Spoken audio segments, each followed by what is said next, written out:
Bonjour, Daryl Indigenous, Caldwell First Nation in Donjaba, Makanak and Dodem. My name is Daryl Van Orscott from Caldwell First Nation and I'm of the Turtle Clan. Welcome to our territory and thank you for joining us today. We always start with a smudge when we do our events like this, and it's in order for us to bring those good thoughts in, for us to allow the good thoughts to come into our head, only good thoughts to leave our mouth, and only good things to come into our heart. I'll light the smudge now, always with a wood match.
I've asked Creator to join us in a good way and to bring all the ancestors with us, to put us all in a great frame of mind so we can work together toward one good future together.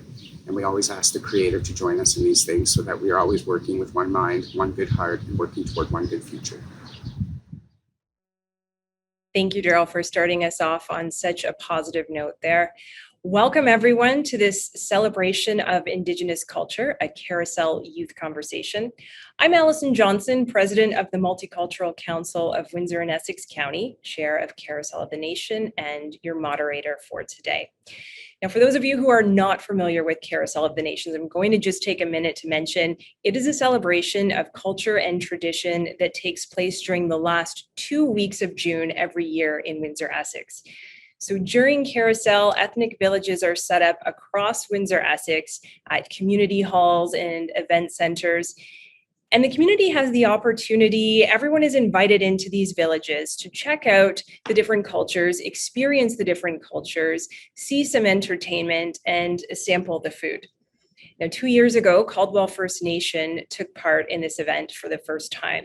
Their members set up a village at their community hall out in Leamington, and they welcomed everyone to stop by and visit.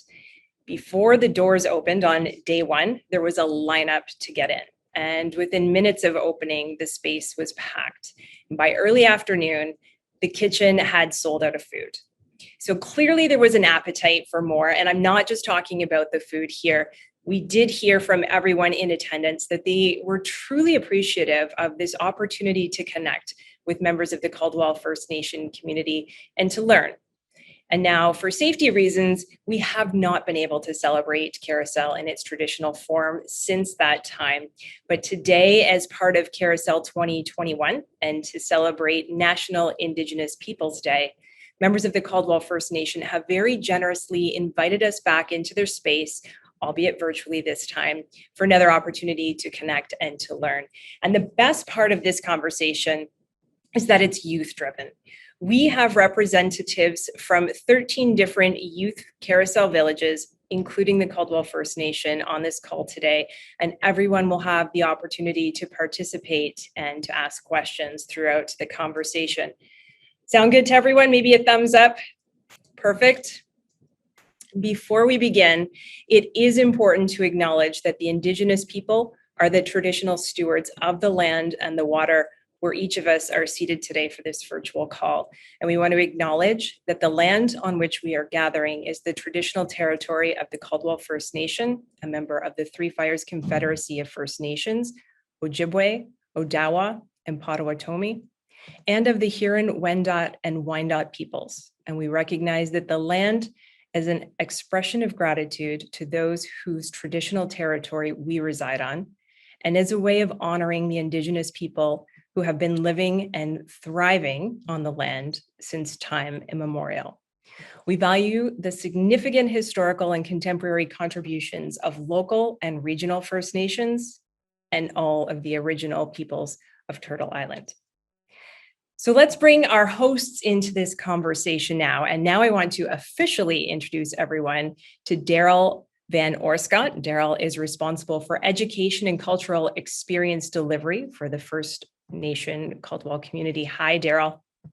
Bonjour, Daryl Indigenous, Caldwell First Nation in Donjaba, Makanakandao. That's in my language. I'm just telling you, my name is Daryl. I'm from Caldwell First Nation and I'm part of the Turtle Clan. Welcome. We're so glad to be part of this conversation, and we really appreciate that so many of you have come. We live in a great multicultural community, and it's great to see us all coming together for one talk. It's great. Thanks, Daryl. And now let's invite everyone to say hello to Kaylee Alexander.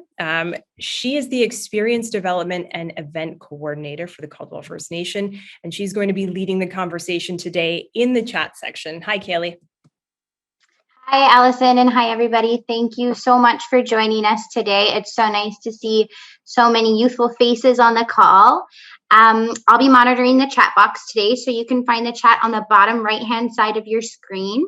So please feel free to put your questions and comments there, and we'll be sure to get to them today. In the meantime, if you can all say hello in the chat box in your own language if you know it, or just a hi in English is great too. And we can get started. So Miigwech, thank you. Thank you. And now we do want to learn a bit more about everyone else seated at the table today. Each youth representative will have an opportunity to tell us who you are, which village you represent, and then one thing that you like to do in your spare time. I'm going to start by introducing the first representative, and then I'm going to ask each of you to call on the next member of the group to introduce themselves. So hopefully that makes sense. And it is now my pleasure to invite Anela Oris to begin. Anela? Hi, everyone. Anela Indigenous, Caldwell First Nation in Donjaba. That means in my language, my name is Anela and I am from Caldwell First Nation. I am 16 years old and I am on the Youth Advisory Committee for Caldwell First Nation, along with 2 other youth from the nation who unfortunately could not be here today.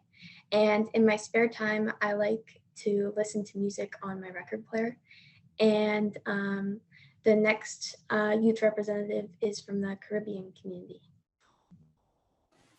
Thank you, Anela. Hello, my name is Gabrielle Monroe Dubois, and I am representing the Caribbean Village, and something I like to do in my spare time is dance. I am now passing it off to the youth representative of the Croatian Committee of Croatian Village. Hey guys, my name is Carter Rudman. I represent the Croatian Village, and something I enjoy doing on my spare time is just working out. So I'm going to pass the torch to the representative of the Filipino Village. Hi, I'm Elizabeth. Hi, I'm Yvonne. I'm a representative of the Filipino community, and I'm something I like to do in my spare time is I like music, anything to do with music. I'm going to pass it to the representative of German. Hi, my name is Ali Ryan. I'm the representative of the German Village. Something I like to do in my spare time is play soccer, and I will be now passing on to the Hungarian Village. Hi, my name is Zina. I'm representing the Hungarian Village. I love gardening in my spare time, and I'll now pass it on to the Indian Village. Hi, everyone. My name is Sahana Kaladindi, and I'm the representative for the Indian Village. And something I like to do in my free time is go swimming. And I'm going to be passing it on to the Italian Village. Hello, everyone. My name is Charlotte Savoni, and I'm the representative for the Italian Village. And in my spare time, I enjoy to bake and cook. I will now be passing it on to the youth representative from the Lebanese Village. Hi, everybody. I am Ryan Hermes, and I am representative from the Lebanese Village. I love listening to music, and I want to pass it off to the representative of the Mexican Village. Hi, everyone. My name is Mariana Noriega. I am representing the Mexican Village today, and something I like to do in my spare time is draw and paint. And I'm going to pass it off to the representative from the Polish Village. Hi, everyone. My name is David Makarczyk. I am representing the Polish Village, and in my free time, I like to play chess. So I am the last youth representative, so I would like to pass it back to Miss Allison. Thank you so much. And it is a pleasure to meet all of you on the call today. Look forward to hearing from each and every one of you throughout today's conversation. Before we move forward, though, in order to set the stage for this conversation, Daryl and Anela have generously offered to do a short presentation, give us a bit of context about the Caldwell First Nation in our community, history, some of the traditions. And Daryl, I will hand the mic over to you to begin that conversation. Thank you, Allison. Miigwech, that's how we say thank you in our language. My job at Caldwell First Nation is I'm lucky enough to get to work with the Youth Advisory Committee, but I also am responsible for cultural and education experience delivery. So I'm lucky enough to be asked to go to schools, pre-COVID, obviously in person. Since COVID, we've been doing a lot of Zoom like this. But it's about education, and it's about creating these connections where we actually get to tell people about who we are. And, you know, a lot of people didn't know we were here for a long time. So we now have our land base here at home after 230 years of fighting to get that home back. We now have our reserve status, and we are really excited that we're right here in the heart of Windsor, Essex. We're in such a multicultural community. It's such a great part of where we live, and we want to be part of this community and continue this for hopefully, I'd like to see this eventually, you know, find out that my great nieces and nephews are still celebrating Carousel and still doing these talks with the youth. I'd love to know that happens. So thank you for having us here. And I just quick a little bit about us is Point Pelee and Pelee Island are the heart of our ancestral territory. So we have been here documented on paper since the 1700s, but through archaeological digs and archaeological evidence, we are learning more and more from these things. They've become our teachers, and we can now trace ourselves back more than 13,000 years here. So this has been our home forever, and it's nice to continue to be able to call this home. During the War of 1812, we allied with the British, and that's where we actually got our name Caldwell. We fought alongside of William Caldwell, British soldier, and our one of our war chiefs, Tecumseh, he a very famous war chief. He had immense respect for Brock, and that respect continued down to Caldwell. Eventually, we started being called Caldwell's Band of Indians. And as those years passed, we took the name Caldwell First Nation, partially as in recognition. So the British honored those promises and those things to us. We kept that name. So Caldwell is still our name. The possibility of looking at creating our name in our language as well. So those are things we're looking forward to. We've got a lot of development happening in the area. We're in the middle of developing the largest Indigenous restaurant in the world, which will be here in the Leamington area. So we have a lot of exciting things coming, and we're just really happy to be here and part of this conversation. So thank you for letting me just tell you a little bit about our history. And I'm going to maybe hand it on to Anela now so she can talk a little bit about what they're up to.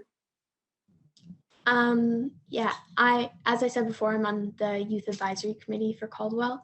And I'm going to talk a little bit about why culture is important to us and a few of the initiatives that the Youth Advisory Committee has taken. But before I do that, I do want to acknowledge that recently there was a discovery of the bodies of 215 Indigenous children at what used to be the Kamloops Residential School in an unmarked mass grave. Every one of these children were stolen from their families, communities, and homes that love them. They are victims of genocidal violence, which the Canadian residential school system inflicted upon the lives of innocent Indigenous children and their families. As a result of this discovery, the Youth Advisory Committee for Caldwell First Nation has put forward a motion to the Association of Iroquois and Allied Indians to have ground penetrating radar used at all places where residential schools are or used to be. At Caldwell, we are holding a sacred fire that anyone is welcome to attend until June 17th, which honors the lives and spirits of the children. And we can now show you a video that explains some of what is happening at the fire. Minogishikita Kinawea, Nanabaju Carrian Indigenous Cause, Makanakdodum, Caldwell First Nation, and Dunjaba. So today is day 11 of the Sacred Fire. Caldwell is doing the Sacred Fire for the children that were found in BC. So this is a part of a ceremony, so we cannot put that on film. But I will tell you a little bit about the process when people do come to the Sacred Fire. So we have our asema, tobacco, and we have gijik, cedar. So when you come to the fire, you'll take some tobacco, you'll put it in your left hand, because your left hand is the closest to your heart. And you'll just put your thoughts and messages, anything that you would like. You put that in that tobacco, and then you put that in the fire. And then gijik, the cedar goes in the fire. And it's that crackling noise of the cedar in the fire that lets Creator know that messages are coming. And then that smoke takes those messages that you've put in that fire up to Creator. Yeah, so in that video, Carrie Ann Peters, who works at the Caldwell Band Office, explained a little bit about what the importance of the Sacred Fire is. And now I'm going to talk a little bit about why culture is important to Caldwell First Nation. So first of all, it keeps our traditions alive.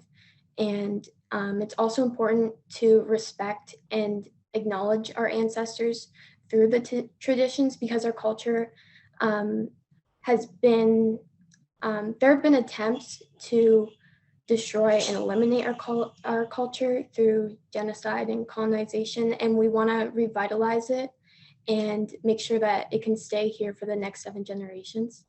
Some of the initiatives that the Youth Advisory Committee has worked on, as a committee, we have started working on getting personhood status for Lake Erie. This would mean Lake Erie possesses personal autonomy and would be recognized as a living entity. In other words, Lake Erie will be granted the rights of a human being. By doing this, we are acknowledging and acting on our inherent role to maintain the well-being of the water. Another initiative that the Youth Advisory Committee has taken is promoting environmental stewardship through social media. We've used hashtags like Skip the Plastic, Save the Planet, Save Mother Earth, and My Future, Our Future.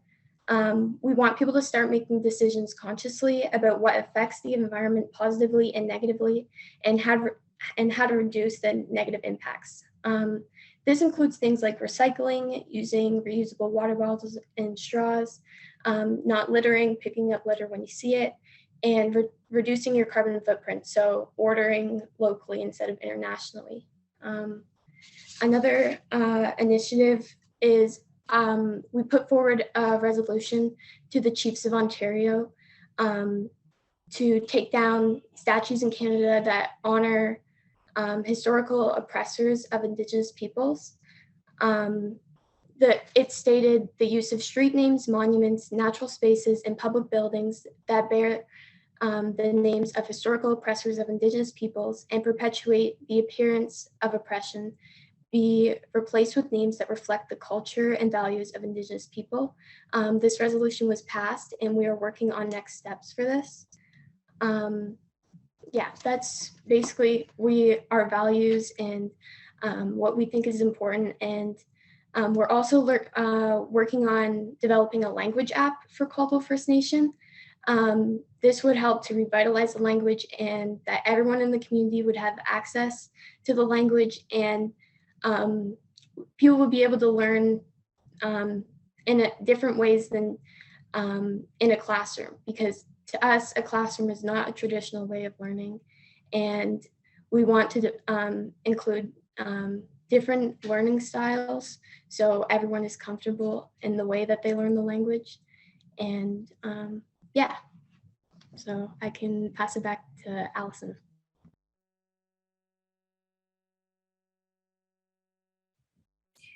Thank you so much for sharing all that with us, Anela. It sounds like as a member of the youth committee, you and your team are very, very busy with all those wonderful initiatives. In just a minute, we're going to open up the floor to questions from our Carousel Village representatives. Daryl, before we move on, at the top, you did a smudge that really started out us all in this conversation on a really positive note, good vibes. I could kind of almost smell when you were doing that. Can you talk a little bit about that and the significance of the smudge? Absolutely. So I would have to say first, smudge has become a term for it that we all use. But in our language, there is no word for smudge. The closest we have would translate to the burning of medicines. So because our language is so descriptive, one word is a sentence often, or more than a sentence. It's very difficult to translate those things. So I just wanted to kind of mention that it's very difficult to take our language and make it Canadian or English, as we call it now. So just to make that connection for you, so you understand that. When we burn our medicines, every medicine, our four main medicines, I guess I should say first, are tobacco, sage, cedar, and sweetgrass. Obviously, many more medicines come into play as well, but those are our four main ones that are, they have spiritual powers that we rely on. So our tobacco, as Carrie Ann mentioned, when you burn tobacco, the burning of tobacco brings, you can put your thoughts, your prayers, your hopes, and when you put that tobacco in the fire, the smoke from that takes those thoughts and prayers up to the Creator. So in my smudge, I put a very small amount of tobacco to be able to take those thoughts to the Creator, and then I used sage. And the reason I use sage is a cleansing medicine. So it clears out negativity. It takes away unnecessary attachments from us. So, you know, when you've got you've had a long day and you feel your shoulders are just, they're sagging because you've had so much on them, burning of that sage and bringing that into yourself is a way to lift your shoulders back up and to take that weight off of your shoulders. And then obviously in my thoughts to the Creator, I always ask to put us in the right frame of mind. You know, we all have bad days here and there. We all have things going on in our lives. But when we come in together, something as important as seeing all of you youth, which is, you've brought me to tears already once, just seeing you all and having you introduce each other. It really means a lot to us to see so many communities coming together. So that's, to us, that's an immense part of who we are as people. We're inclusive. Traditionally, that's what we do, is we welcome you. We say, Medbinjina, come sit a while. So we would welcome you and say, be part of our community. And that's part of who we are. So that sage brought, and that tobacco, burning them together, brought us to a point where I can say we're all sitting here as one community. Creator, please put us all in a good frame of mind where we only think good things, we only speak good things, we only allow good things into our heart, and we don't allow anything negative to come into our ears. So that's where I always start any of these things where I do with youth, because you're already powerful youth. Every one of you has immense power in you. And if you keep it in a positive way, you guys are going to make this planet much better than we ever could. Thank you, Daryl. And I do want now to turn the floor over to the members of our youth representatives from Carousel. I'm going to invite each Carousel youth representative to join the conversation. Everyone will have one opportunity to ask a question. We will go in the same order as we did with the introduction at the beginning, but please, you have one opportunity to ask questions. If you have further questions, please put them in the chat box and Kaylee will make sure that they are included in this conversation. Even if you just have any thoughts along the way, please feel free to share them, because that's what today is all about. So let's get started, and I will call on the youth representative from the Caribbean Village to kick off our conversation. Hello, and thank you, Daryl, for sharing about the smudging. That was really interesting. My question is, what is the proper way to reference Indigenous people? I often hear Native Canadian, Aboriginal, Native Indian, and of course, Indigenous. Are any of these terms inappropriate or offensive? I can take this one.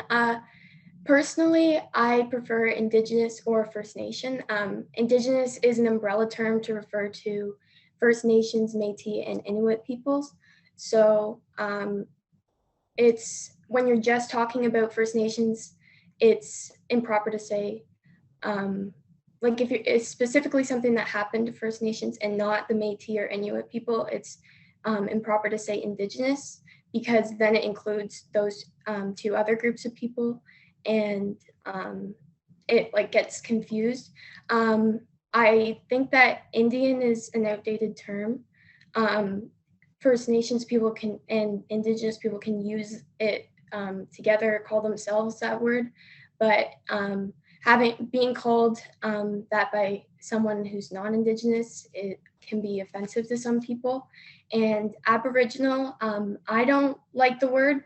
Some people still use it. I think that it's outdated because the ab part of Aboriginal would mean that they're not original. So it's not conveying what we want to with the term. So I don't use the word Aboriginal when I refer to Indigenous peoples, but I know some people who think that the word is all right and they prefer Aboriginal over Indigenous. So I think it's just personal preference, but to be safe, I think Indigenous is proper, Indigenous peoples. Yeah.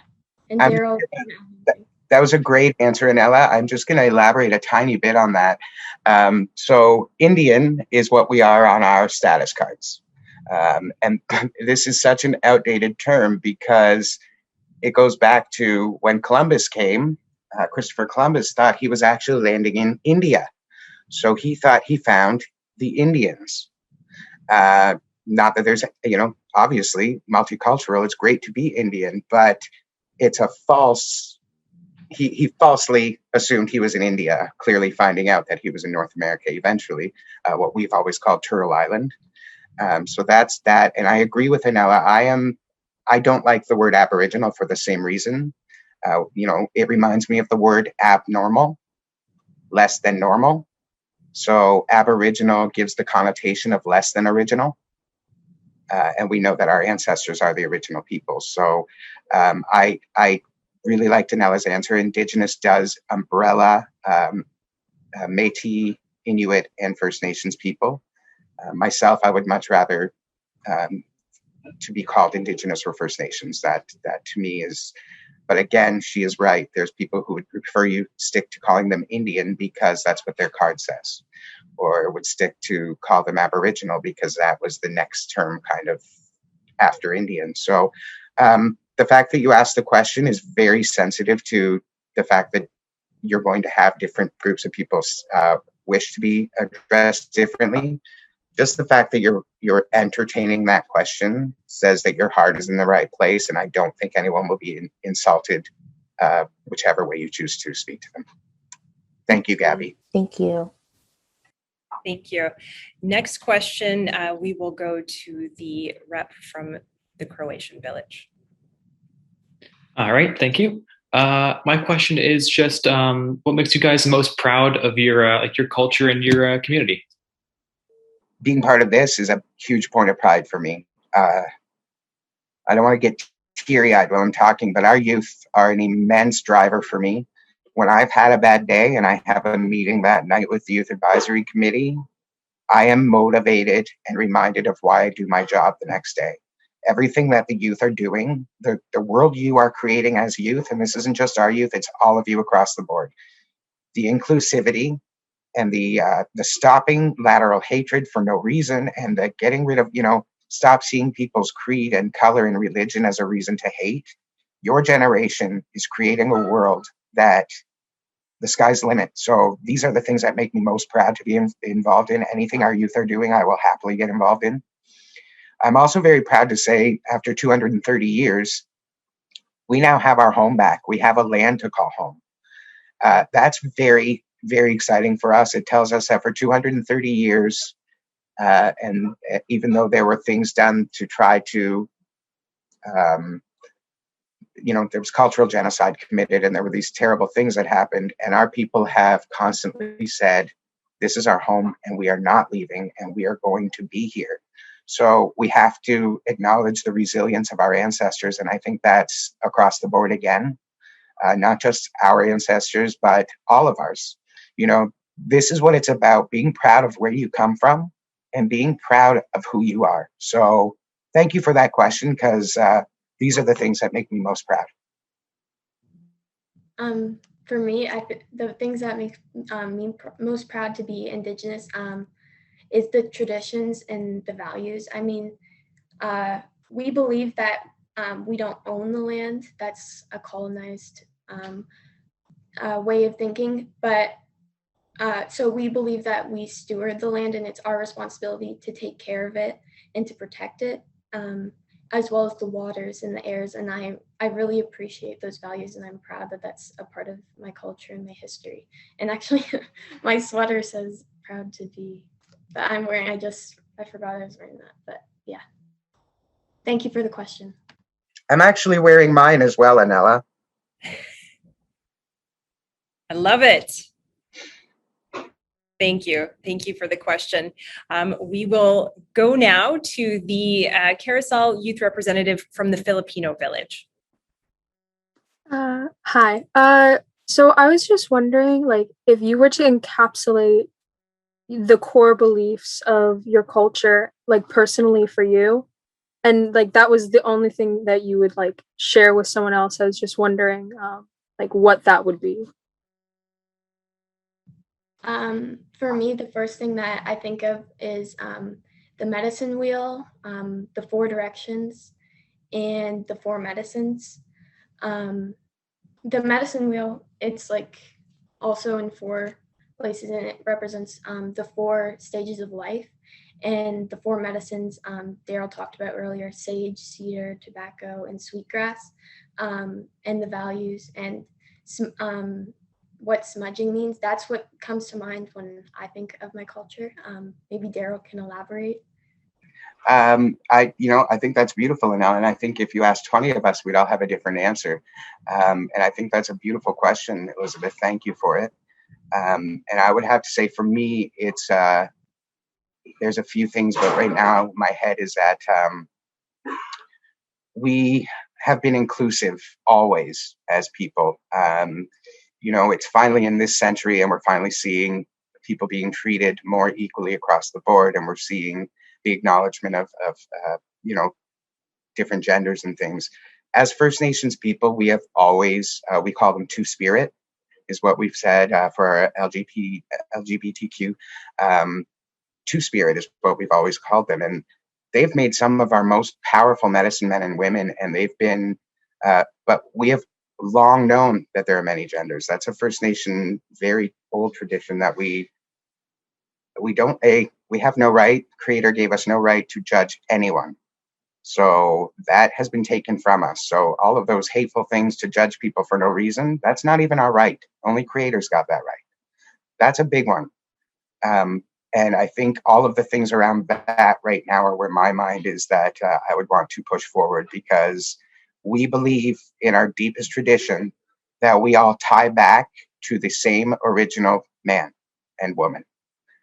That means we're all brothers and sisters. The only thing that separates us is language, and we should be able to cross those barriers on our own. So, those old traditions and the stewardship of the land and things like that are truly old-rooted traditions that we need to get back to. And those are the things I would really be trying to teach first. Thank you for the question. Yes, Elizabeth, I really enjoyed that question. Thank you both. Next up, we have the youth representative from the German village. Hi, thank you. My question is, why is dance important in your culture? Sorry, I missed the beginning of your question. Could you ask that again? Why is dancing so important in your culture? Dancing was, Anella, do you want to start, or would you like me to start? You can start. So it's something actually I would like to see brought back at Caldwell, because unfortunately it's one of the traditions we have lost. But as a general rule, we do at events where we're able to be in person, we try to end with what's called a round dance or a friendship dance. And this is done in a circle, and it widens as the group grows. And it's about again, when you're leaving a group or you're leaving a community, it's about that positivity and that sending good thoughts with each other as you leave. So we do a friendship dance, or we call a round dance, and it's a very simple dance, but dancing was such a part of our daily life traditionally. It wasn't just done for ceremony, but it was done.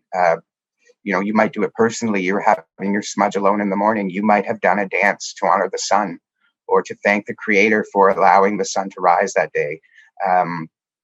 Thanking the creator for giving us the medicines and the plants and the species that feed us and allow us to live. So dance was involved in every aspect. Storytelling included dance. Our creation story, if told traditionally, would take 3 days to tell the story. And that's with ceremony, dance, the storytelling itself, singing, drumming. It's all incorporated into a daily part of our lives that was traditional. So it would be nice to bring those things back, but dance was same as brushing your teeth nowadays. It was just part of your day. It was when you were out harvesting, you may have done a pause and there may have been a dance to thank Creator for the harvest. And I want to say it was Gabby who said she loves to dance. It was part of who we are, and it was in our heart. And I think, Gabby, as a dancer, you'd be able to say you probably dance when you don't even know you're dancing. So it's a cultural aspect that just was part of our lives. Yeah, like Daryl said, Caldwell has lost that part of our history. So I don't know much about the dance part, but I think that Daryl did a really good job of explaining it. So thank you for the question, Holly. And I do want to. Sorry, Alex. I just wanted to add to that. Hopefully this summer they'll be happening live again, or starting to, but there is a powwow circuit that does, most nations do have a powwow. Likely Caldwell will again one day. We'll be working toward that once we have dancers and singers and we can actually be part of it.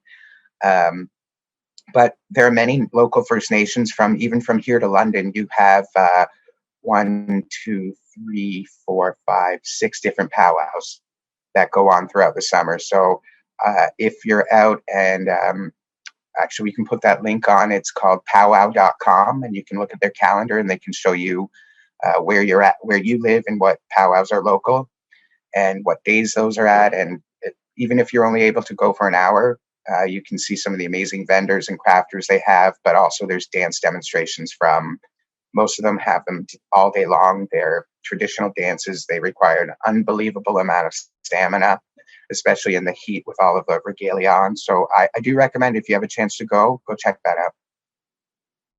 And we will put that link in the chat section and also on our Facebook post so that everyone can check that out. And I do want to draw everyone's attention to one of the comments from Kaylee in the chat section today. Kaylee says, we can't wait until COVID allows us all to meet in person and we can do a friendship round dance together. That sounds amazing. I would love to be in a round dance with each and every one of you at the table today.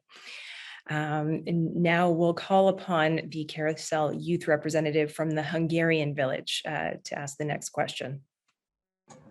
Hi, I just wanted to know, 10 years from now, if we are having this conversation together, what do you hope is different about our world and our community? Anella, I'm going to let you start.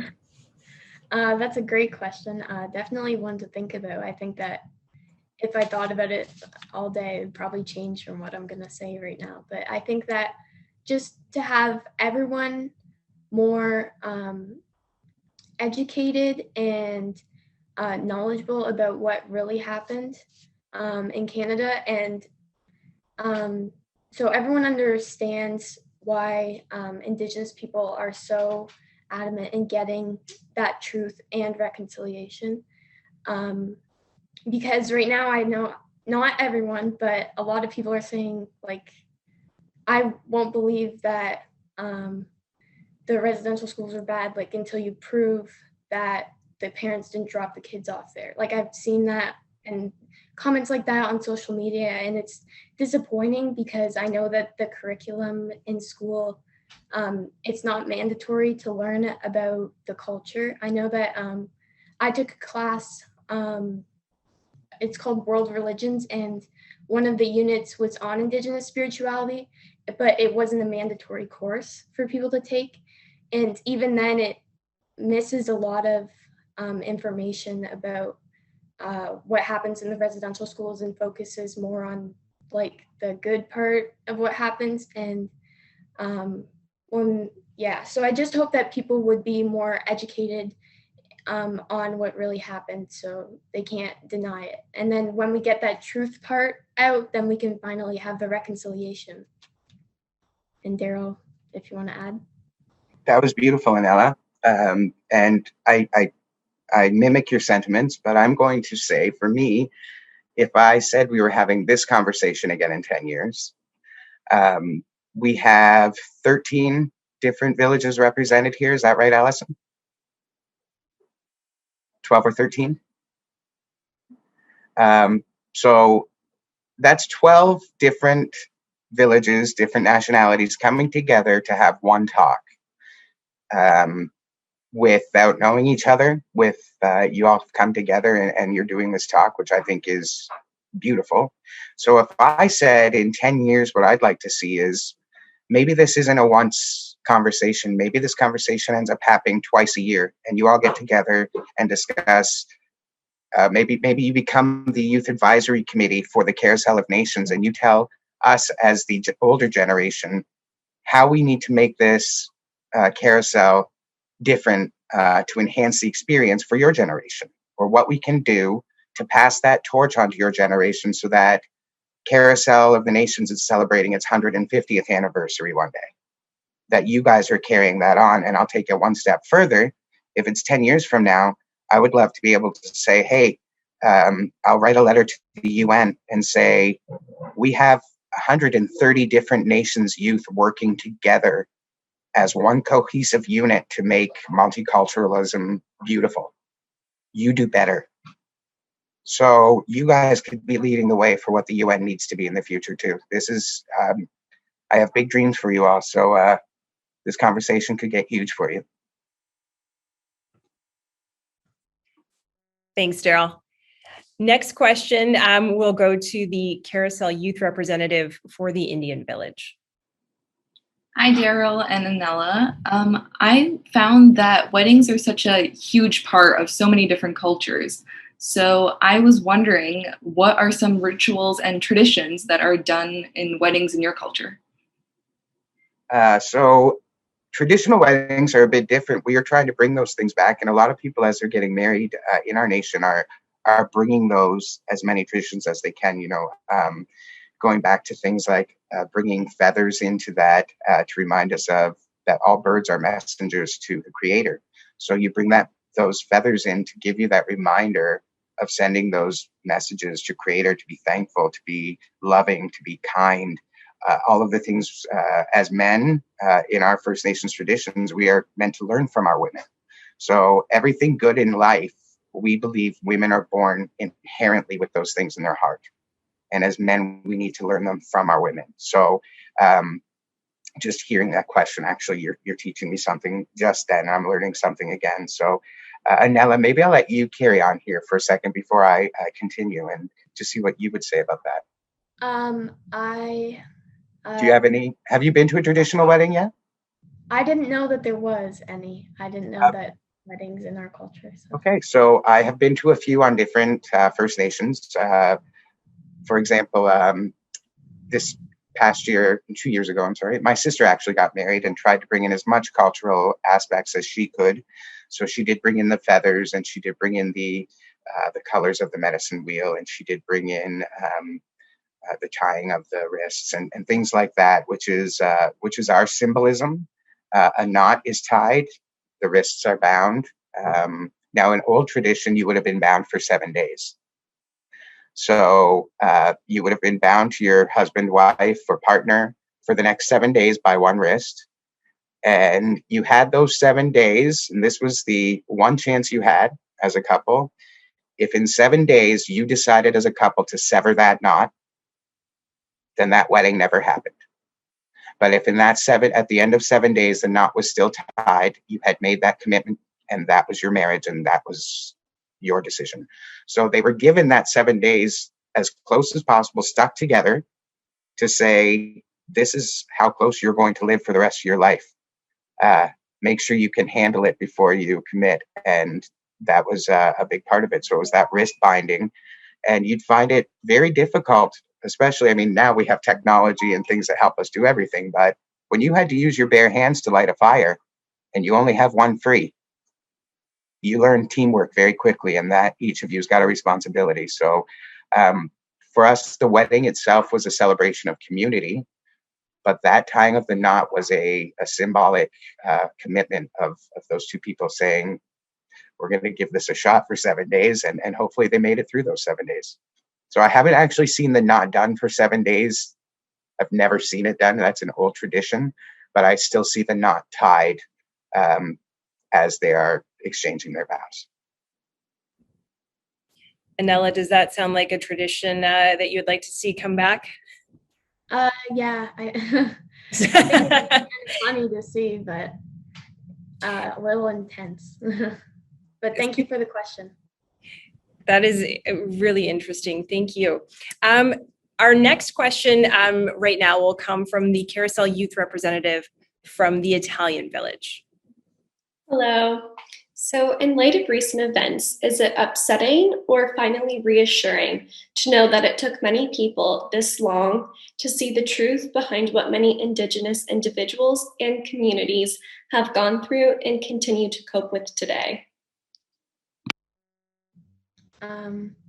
I think that it's both upsetting and reassuring, because it's stuff that we knew, and it's upsetting that it happened at all, but I think that it's good that finally the truth is coming out and people can't deny this part of Canada's history. And then once all the truth is out there, then the reconciliation can finally be done in Canada. So thank you for the question. That's a good question.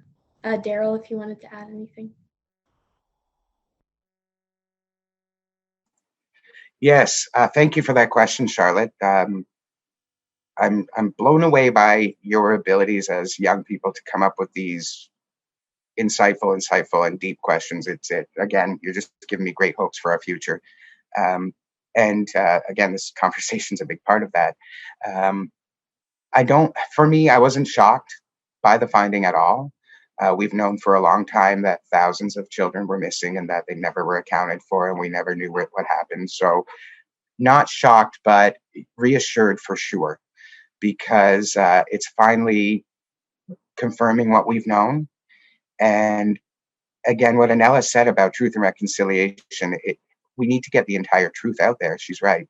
Because once the truth comes out and we all know what happened, and we can actually send those lost children to their families in a culturally appropriate way and put them to rest, then I think we can truly work toward reconciliation, which is what I think you are already doing here in this conversation. So thank you all for being part of this.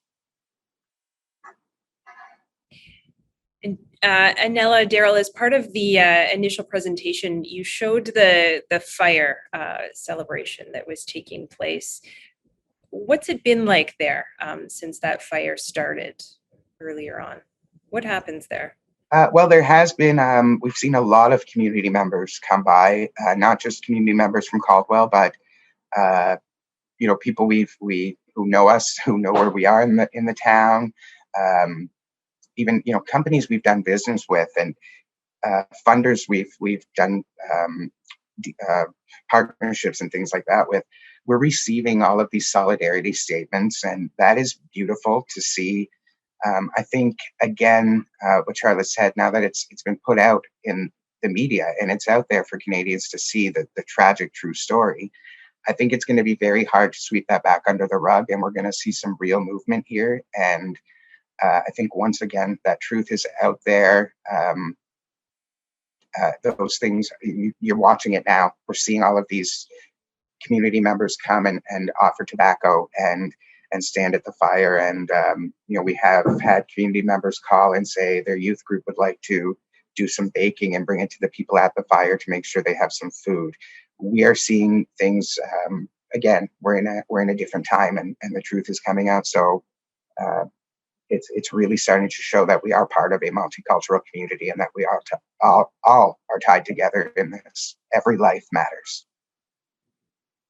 Thank you. I would now like to invite the youth representative from the Lebanese village to ask a question. Thank you for the introduction and all the information that you provided. I would like to ask, when was the last time you encountered racism? Myself, I can't say I've experienced a lot of racism aimed at myself directly. As a First Nation in 2015, we did have we have signs up on what is now our first piece of reserve property. And in 2015, whether as a bad joke or for whatever reason, somebody did spray paint white power and some other racist slurs on our signs that said the proud home of Caldwell First Nation. So that was very disheartening in such a multicultural community. But again, the actions of one should not condemn the actions of everyone else. You can't, you know what I mean? It's, we hope it was just one individual. And right away we had, again, such pouring of support from the town and from the area that one of the companies locally came to the nation and replaced all of those signs at no cost. He donated his time and his product to make sure they were replaced, and that racist hate speech was just not allowed to stay. So it's unfortunate. We are living in the 21st century, but it's unfortunate, but hate breeds hate. So, you know, when you foster hate in your home, you're going to foster that in your children. And I think, again, you guys all being part of this conversation, we are in a multicultural community. We are in a multicultural country. And it's time to end these ridiculous hatred for no reason. So to me, this, with you, 12, 13 of you that are here, this is a big step forward, and we try to look at the positives rather than focus on those negatives and allow them to ruin all the good that's coming. Thank you for that question, Ryan. For me, I don't know if I've ever experienced racism like exactly. I think I've definitely experienced ignorance, which is like kind of the same but different, because you can't blame people if it's like embedded in their mentality, like if that's what they've been taught. It's hard to like just educate them on the spot. But I don't look like what a typical Native person might look like, or what people think Native people look like. I have light skin. So I know that when people do learn that I'm Indigenous, they kind of get uncomfortable, or they say things, or they stop saying things that they were saying when I was around, because now they know that I'm Indigenous. I'd say the most recent time, I don't think it was racism, but cultural appropriation and ignorance. When I talked about it a little bit earlier, I was in the world religions class, and my teacher asked everyone to pick a spirit animal while she was teaching about Indigenous culture. So it's like, and she also asked people to make a totem pole with their favorite color, favorite animal, and favorite sport.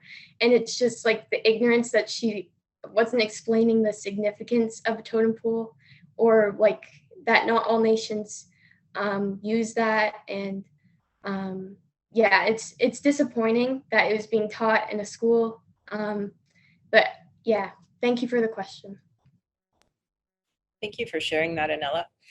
The next question is from the Carousel Youth representative from the Mexican village. Hi. All I wanted to ask is, if you had to pick one thing to teach the public about Indigenous peoples in Canada today, what would it be and why? Daryl, do you want to start?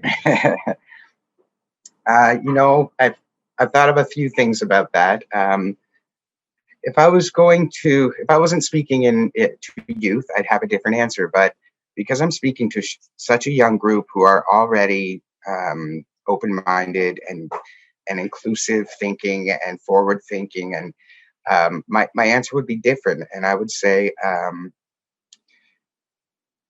we did not choose to be pushed into our reserves and kept to ourselves. That was done to us.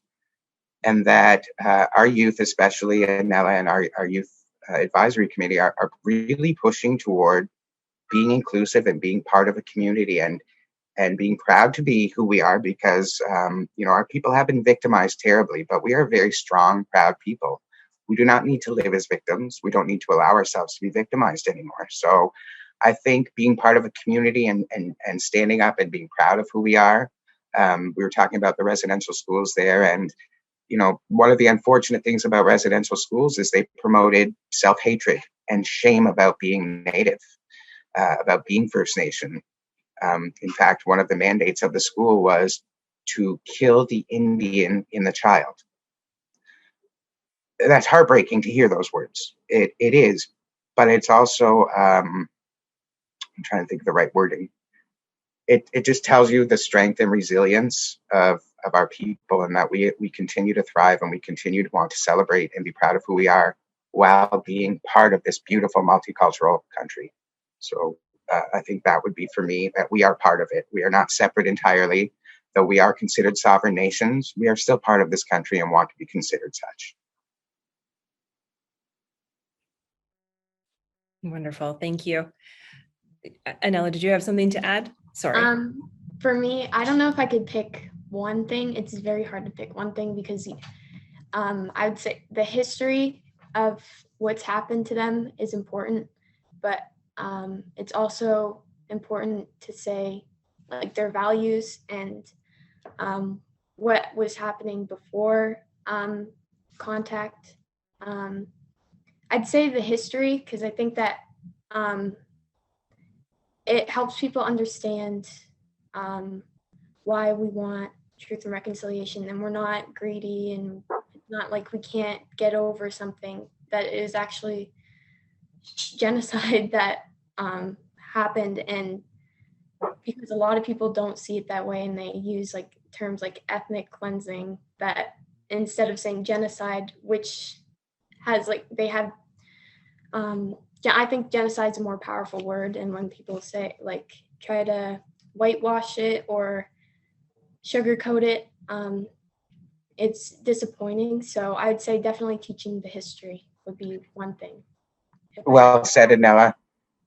And I'm just going to add, so that for a little context to what Anela said about pre-contact, just to throw a little statistic out there so your understanding of what I think would help clarify what you're saying, Anela. Before Columbus came, the First Nations had 100% use and access to the resources of North America. In 2021, all of the 660 First Nations in Canada take up less than 1% of the land in Canada. That means 99% of our home was taken from us. And that's, I mean, if somebody came and said, you can have 1% of your house, we're taking the rest, that, it would affect everyone. So it's just to make that statistic clear, it's quite a jarring change, and it's actually much less than 1%. I think it's 0.26%, but it's sad that we've gone from that. So just to put that in context, there's a statistic that many people don't know. Thanks. I see a question from the Slovak village here that says, what can we do to make up for the past?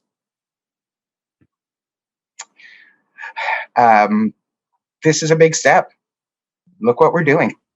We're talking about this. We're having an open chat about, what is a terrible part of our past, but is also helping us as a First Nation at Caldwell remember why we celebrate culture and why we're so proud of who we are.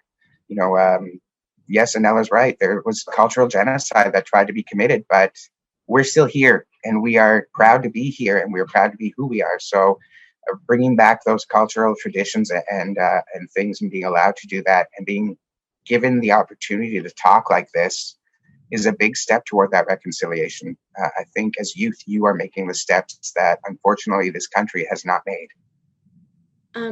Also, I'd say I encourage everyone to read the Truth and Reconciliation Commission's 96 calls to action.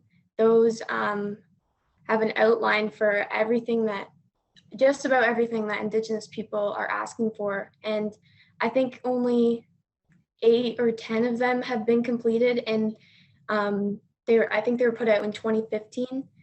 And if they keep going at the rate that they're going at, because I think that one was completed and then they undid that. So if they keep going at that rate, I think they'll be done in like 2086.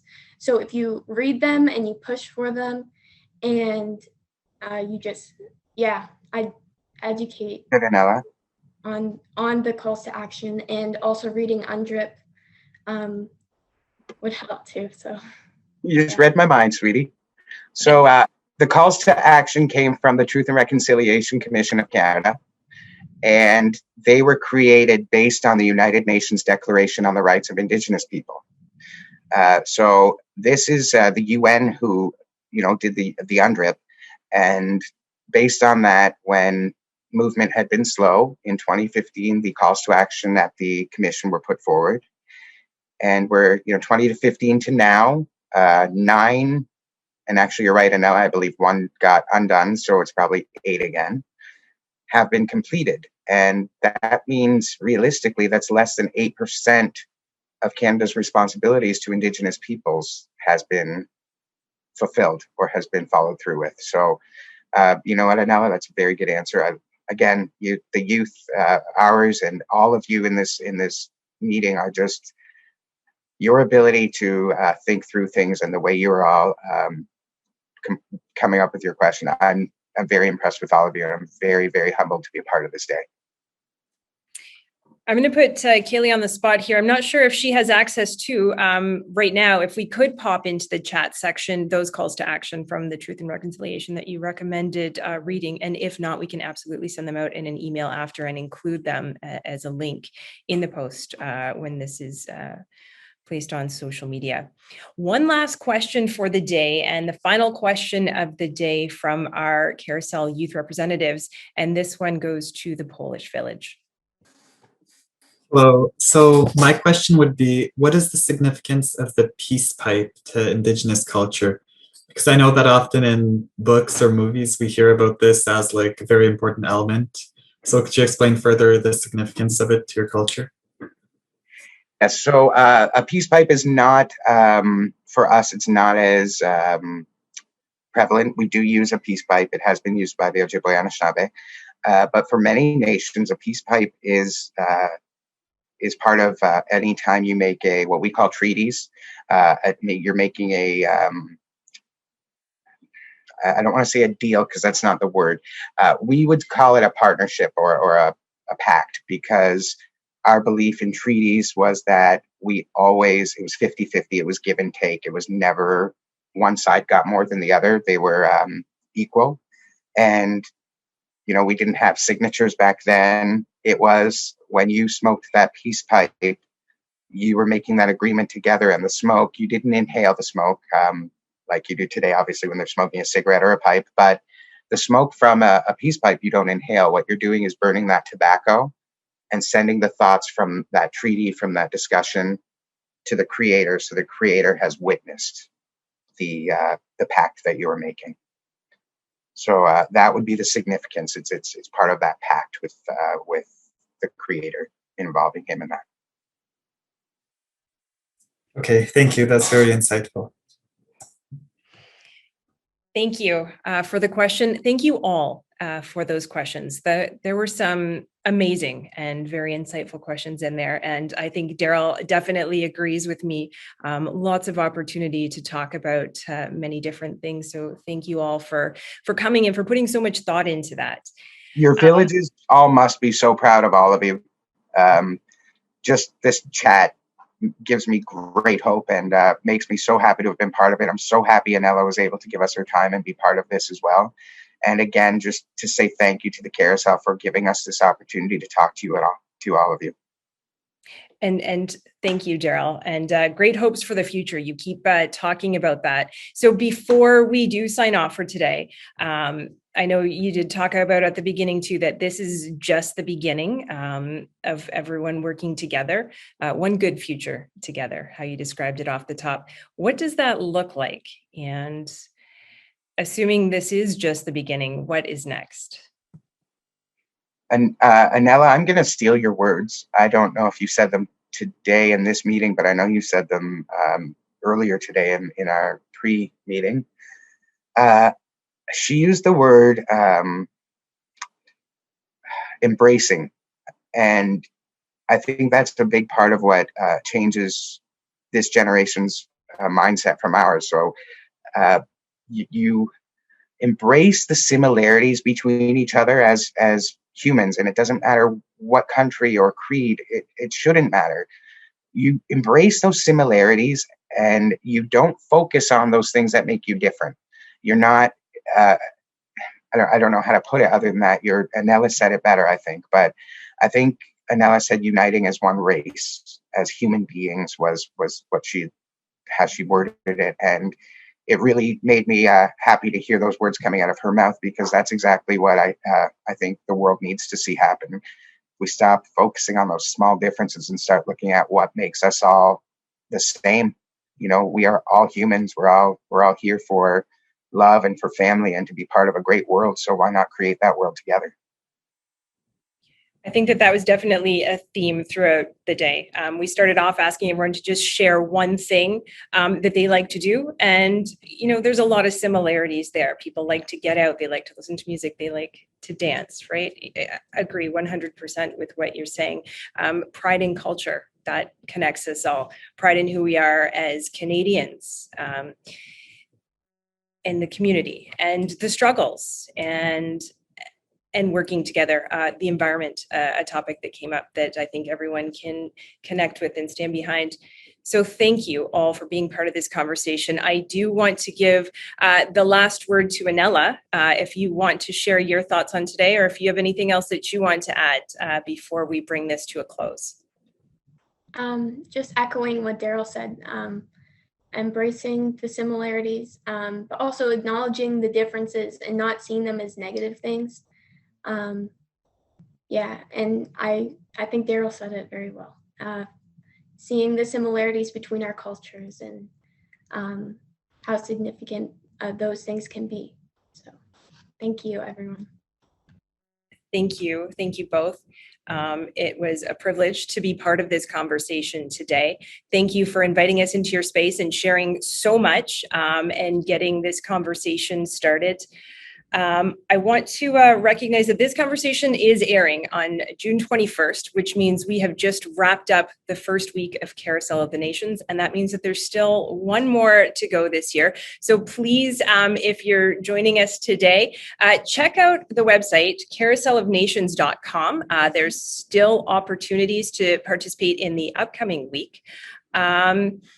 I want to thank Carousel of the Nations and the Multicultural Council of Windsor-Essex for this opportunity today. Heritage Canada, who also supported this project and made it possible. Thank you to each and every one of you, the youth reps at the table here who really did drive this conversation. I hope that it was a good experience for all of you. Everyone who's joining the conversation online, thank you. It's so important to have this conversation. And again, as we wrap up, thank you so much, Daryl, Kaylee, and Anela, for sharing so much of yourselves with us today and your culture. It was absolutely my pleasure. And just to comment on something that was mentioned in the chat, when we do open up our Three Fires restaurant, Kaylee and I are hoping that that's going to be where our hoping next year we can do this live. That will be where Caldwell's Village is next year, ideally, and you will all get to taste some amazing, amazing Indigenous cooked food. Kaylee's husband, Billy Alexander, happens to be our chef, and the man is unreal with what he can make. The food is mouthwatering. Even just seeing pictures of his food makes you want to go well, Rob is out. So it's amazing, and I can't wait. Hopefully, as soon as Carousel is able to go in person, we're all going to be able to eat some wonderful food at our new restaurant, and we'll be able to celebrate a little bit more about multiculturalism there. That sounds phenomenal, and I am looking so forward to that. Looking forward to celebrating Carousel in person with everyone next year. But while we can't, and we are celebrating Carousel at home again this year, thank you for making it possible and helping make meaningful connections to keep the spirit of Carousel going. Cheers, everyone.